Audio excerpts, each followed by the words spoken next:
السلام عليكم ورحمة الله وبركاته. ازيكم يا حبايبي؟ عاملين ايه؟ كل سنة وانتم طيبين. عيد سعيد عليكم ان شاء الله. ربنا يجعل كل ايامكم عيد يا رب، اللهم امين. اي يوم بيعدي على البني ادم كده حلو ومستور وبخير، ده يوم عيد ليه. النهارده بقى ايه اللي ناسي يعمل الترمس؟ زي انا جيت لاخر لحظه كده، يعتبر اخر يوم، وكنت ناسيه الترمس خالص. وبصراحه العيد ما بيحلاش غير بالترمس. يعني عيد ايه؟ هو ترمس وكحك وبسكوت. العيد اللي هو عيد الفطر المبارك. طبعا عملنا ايه؟ رحت جايبه بسرعه نص كيلو ترمس. عملت ايه بقى؟ انقعيه. الترمس لازم تنقعيه.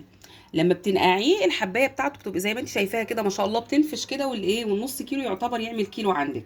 انا جبت الترمس، جبته يعتبر الصبح، نقعته لحد بعد الفطار. وبعد كده رحت ايه؟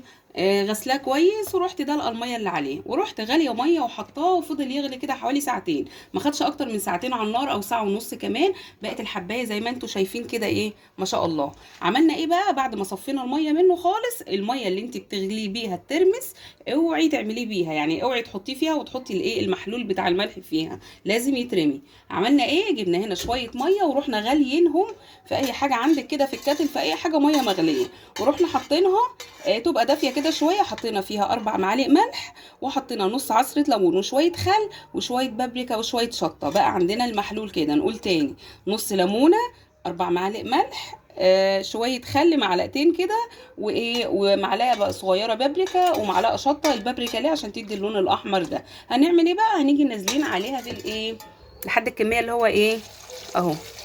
هنغطي الترمس بيها بس كده، ونسيبها بقى كده اهو ساعتين ولا حاجه، ولا ساعه بالكتير، بس كده الترمس يتبل وهتاكلي احلى ترمس. طريقه سهله وبسيطه. قومي اعمليه لولادك دلوقتي، ما تكسليش. كل سنه وانتم طيبين. بالله عليكم بقى ما تنسونيش في اللايك وفي المشاركه وفي الاشتراك في قناتي منوعات واكلات سهله وبسيطه. والسلام عليكم ورحمه الله وبركاته.